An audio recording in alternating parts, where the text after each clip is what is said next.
horror flick, dig a ditch, Super 6, Big Mitch. And I'm kicking in doors with 030s. And I'm bringing 28s, 101s because we Vegas sons. The Chronicles. You already know what it is with it. Bolo Yang with it, man. And I'm always on them things with it, man. You don't believe me? Really though. You can't hang with it, man. Nah, I'm just playing. You know, I got one of the dopest, rawest, put together intros there is. Nah. Welcome to Vegas Chronicles with your man, a horror flick from Super 6, Big Mitch. And today, man, like every other day, when I get up here, man, you know, I try to bring you actual factuals on whatever I was talking about. But, man, today I got something that kind of hit close to home. Ooh, it kind of hit close to home. You know I answer questions. Now, this youngster from Berkeley Square, Peru, got at me in the coldest way. You know what? I can't do nothing but respect him. Shout out to that youngster. And I felt him. He basically said he introduced himself as being a Berkeley Square, Peru. Peep this out. He said, I'm from Berkeley Square, Peru. Right?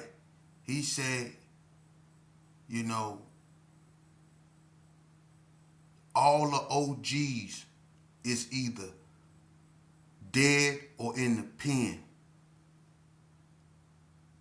They left us out here. They didn't pass us the torch. We got it out the mud. This is what he said. He said they didn't pass us the torch. We got it out the mud. He said, and just like y'all, we still dying. And he said the beef is real. This is what the youngster tell me. He said, just like y'all, we still dying. And the beef is real. Then he ended it with this. He said, maybe if we didn't leave, maybe if basically y'all didn't leave us stuck and taught us better, we wouldn't be doing the things we're doing.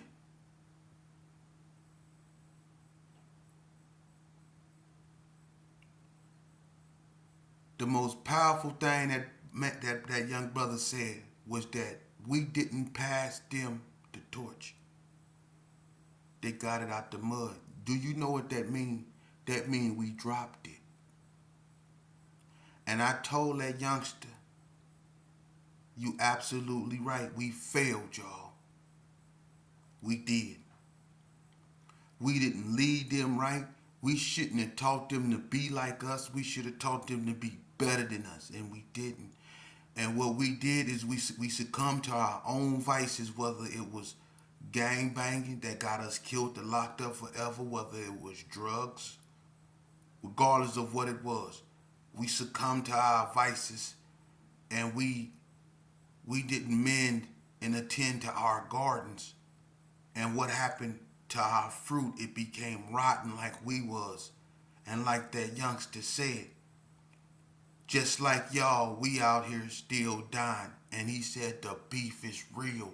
And you know, I've been on these videos saying, what beef? It can never be no real beef. Because all the neighborhoods gone. You got pockets of this over here and pockets of that over there. But it's not my era type of what I know. But for him to say the beef is real, who am I to argue with a youngster that's out there in them streets? He say the beef is real. And he not lying because, you know, and I don't want to say no names, but a partner of mine that I had a lot of love for got out the penitentiary. I told y'all about him, and he got killed. I've been hearing about other sporadic incidents of so-called gang violence.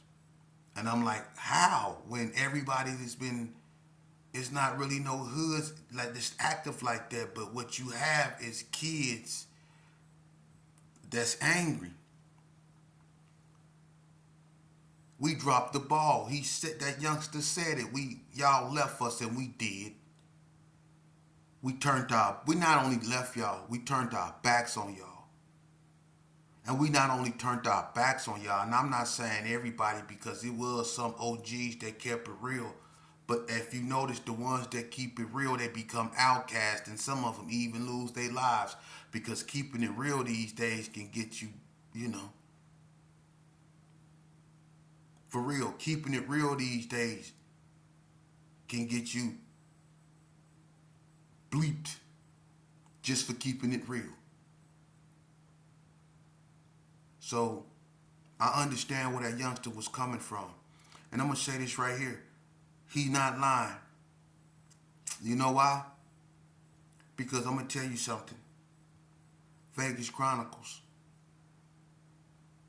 When I went to the penitentiary, okay, I was real known for my crime. I was popular, but I was popular for all the wrong reasons. I was popular for being a murderer. I was popular for starting wars. I was popular for breaking the truce. I was popular for all the wrong reasons. I was popular for getting into it with people's in the courtroom when I got sentenced. I was popular for all the wrong reasons. But in my world, being popular for all the wrong reasons is being popular for all the right reasons. That's how warped and perverted our reality in gang violence, in gang culture is. To be known for all the wrong reasons is to be known for all the right reasons, according to us. Now, when I go to the penitentiary, my name is known. I made a reputation for myself, I got stabbed up, but I became a animal, a monster in prison. For real, front line. Ask anybody, I was treacherous. And a lot of youngsters, little homeboys, that didn't know me from the streets because I was gone a long time. They didn't know me. Not like that. They were babies when I left. But they heard of me. And they wanted to meet me.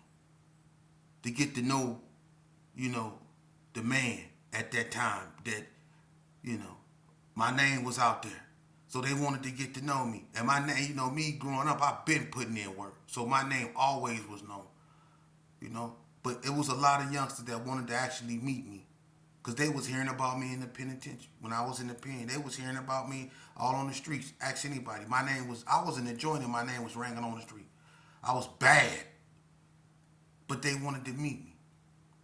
And everyone that came to the yard, they went out their way to introduce themselves to me. But my mind was somewhere else because I succumbed to my vices. Just like I said in the beginning, how the OGs succumbed to their vices, I succumbed to my vices, and my vices was institutionalization. I knew I wasn't going home, and I'm finna tell y'all something that people don't tell y'all. An OG told me the other day, he said, man, stop talking about gang stuff. Start talking about yourself sometimes. So you want me to talk about myself, OG? Okay, well, I'm finna get him the real about me. That OG know who I'm talking to. I'm finna give you the real about me.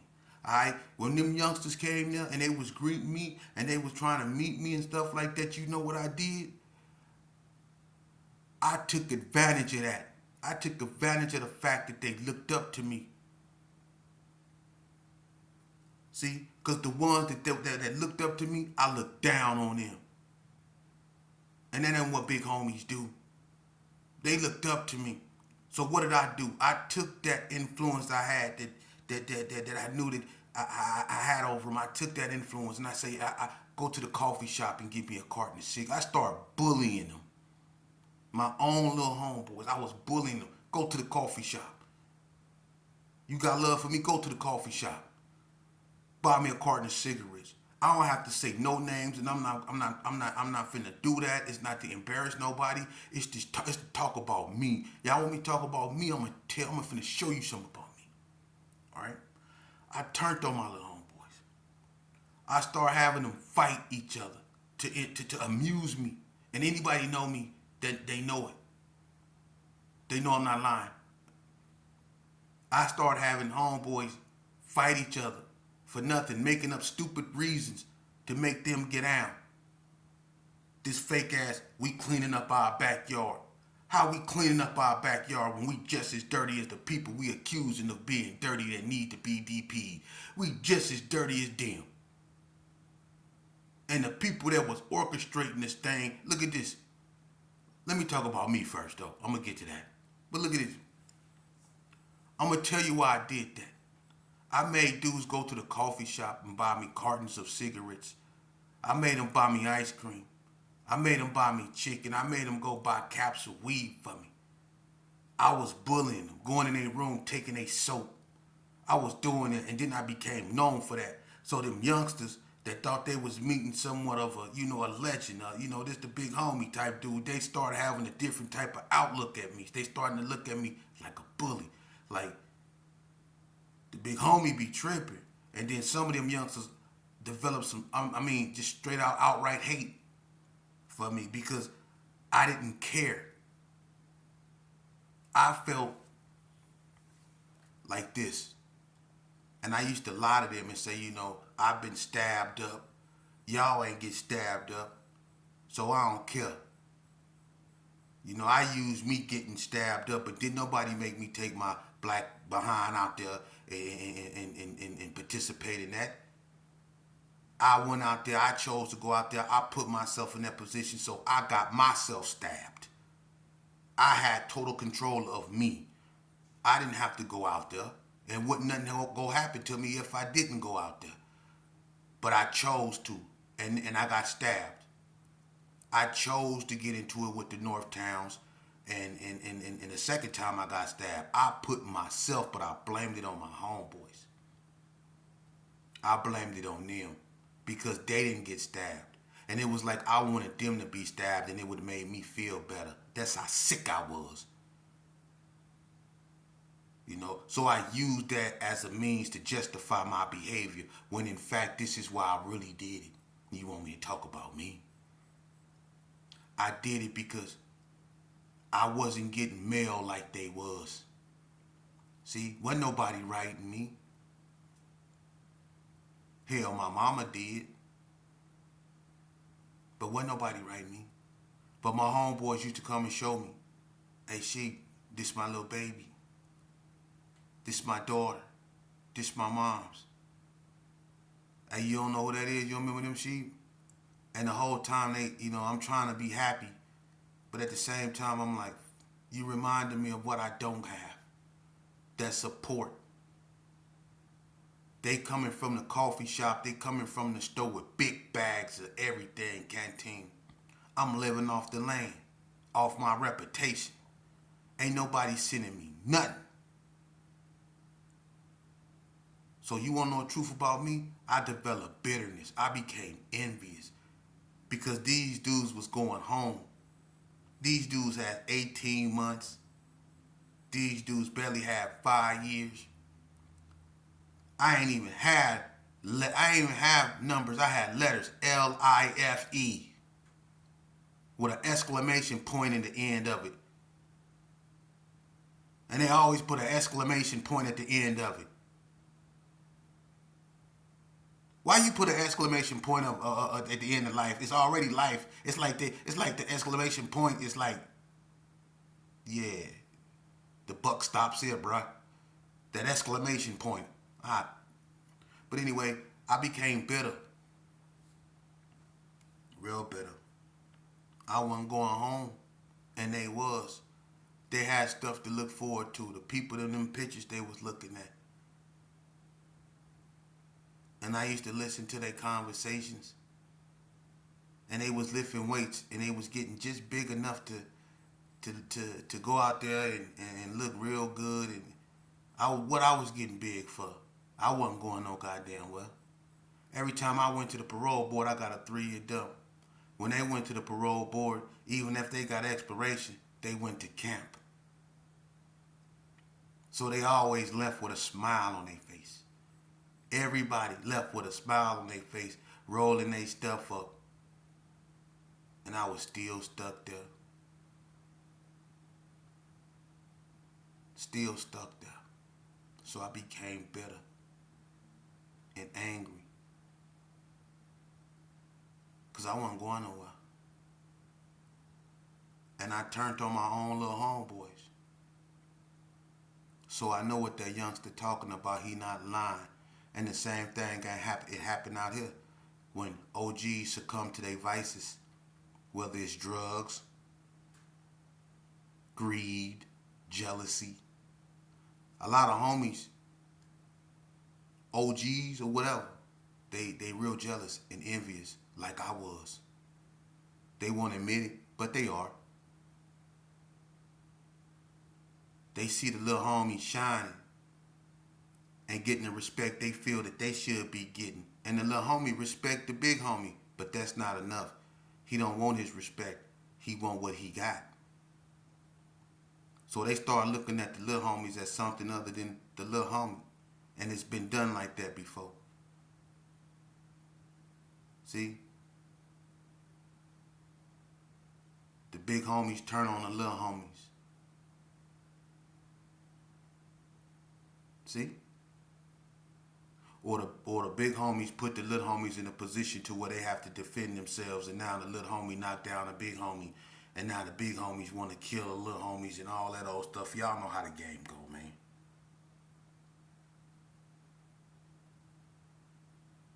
We know how the game go.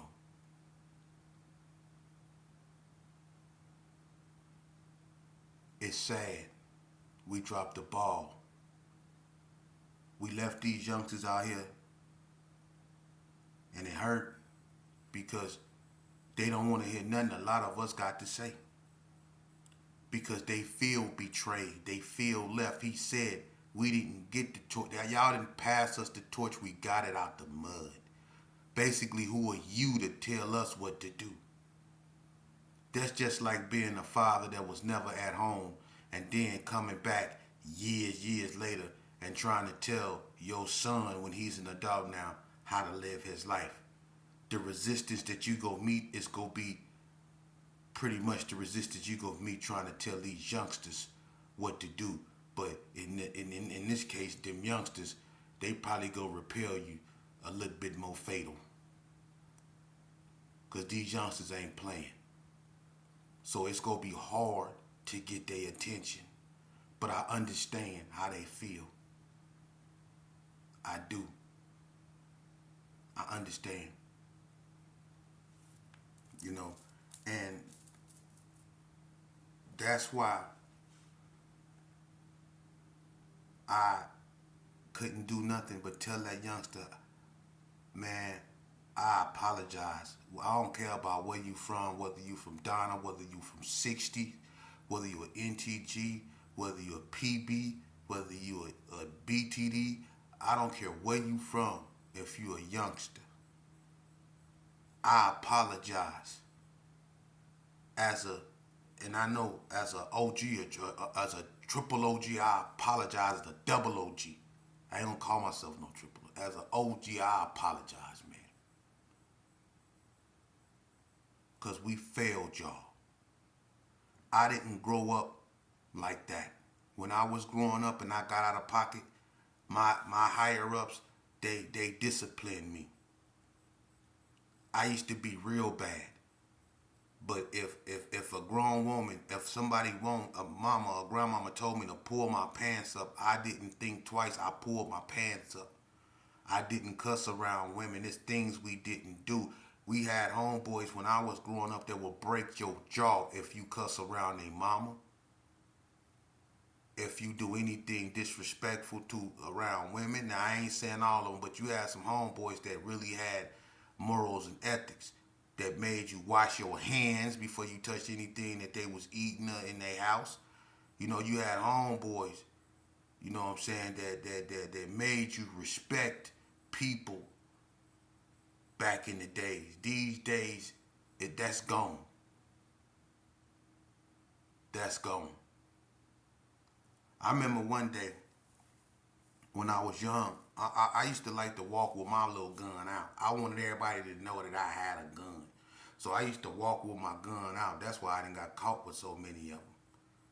I used to walk with my gun out. And one day I was walking, crossing the street from where I stayed. I stayed facing Booker in Jacobson Circle. And I used to walk out the back door at night. And I used to go through the school field. And I used to go to McNair's Quick Check and then go in to carry arms or something. You know what I mean? But on this particular night, when I was walking, I ran into an OG. His name Creole, Dirty Rob brother. And he seen me. It was him and it was Lala. It was him, Lala, and somebody else. And they was coming back. I looked like from the store, and they was looking at me, and they see me with the gun, right? And he was like, "Who was that?" I was like, "Who was that?" He was like, "Lil Sheep." I'm like, "What's up?" He was like, "Why you walking around with that gun out like that, man?" And I was like, I threw up a K at him. He was like, "No," and he stopped. He was like, "You don't need to let everybody know what you got, man." And then Lala was like, "Yeah, you out here advertising, man. Put that up, man. You don't walk around out here with no gun like that, man." You see, they was telling me, even though I was doing wrong, you see what they was telling me? What they was telling me was right. I didn't need to be walking out there with that gun like that, man. Some OGs would have threw up the neighborhood and been like, "What up?" Or, "What you got there? Let me check that out, little homie." You know, but no, they was like, "Why you walking out around with this gun?" So you had OGs like that really cared about you. So when he said that they got it out the mud and that the OGs is dead, and I feel them, man. There's no structure, and what I mean by structure is that there's no one that they can really go to, because a lot of these youngsters, man, a lot of these youngsters, if you talk to them, man, they good kids. They really are, man.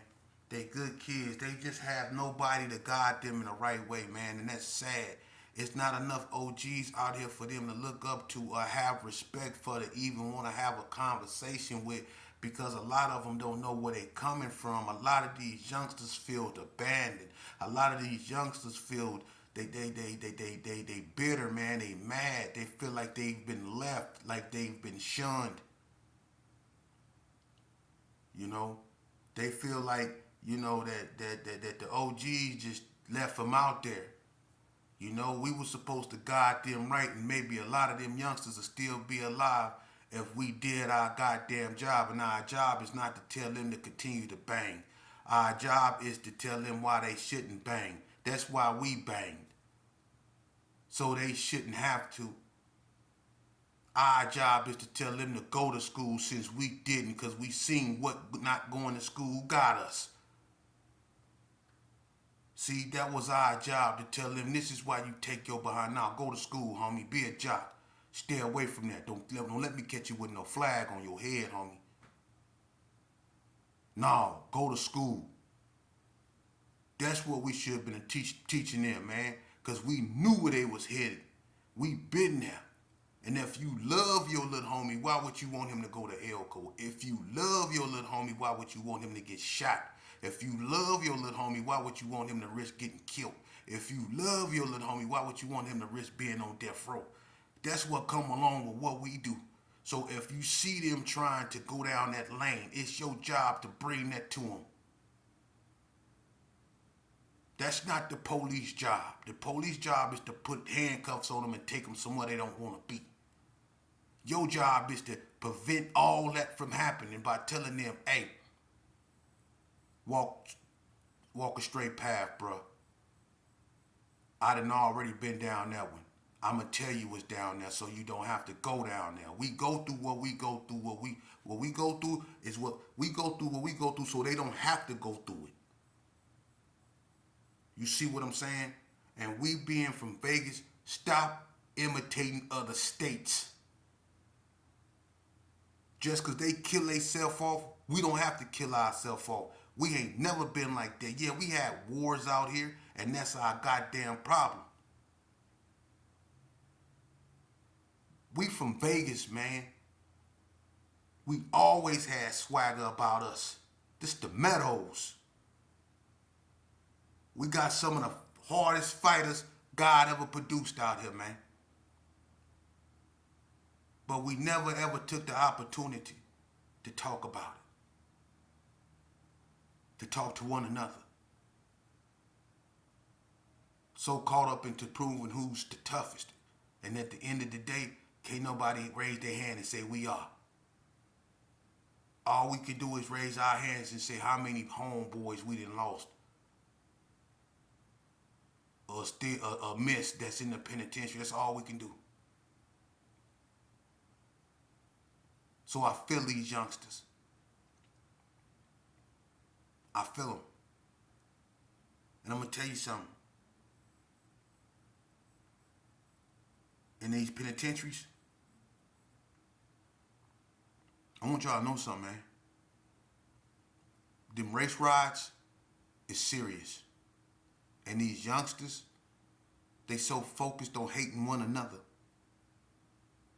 that they don't know that when they come to that, in these race rides, with Hispanics and whites and stuff like that, man, they just don't understand that they focused on themselves so much that to go to war with like a Mexican or a white guy or white people, that's gonna take them totally off they game because they so used to feuding with one another.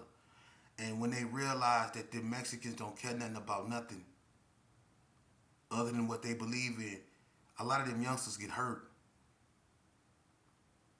A lot of them youngsters even lose their lives, man. For real. Because in the penitentiary, certain races, they train to be in the penitentiary and survive in the penitentiary. These youngsters go to the penitentiary trying to become rappers and grow dreadlocks.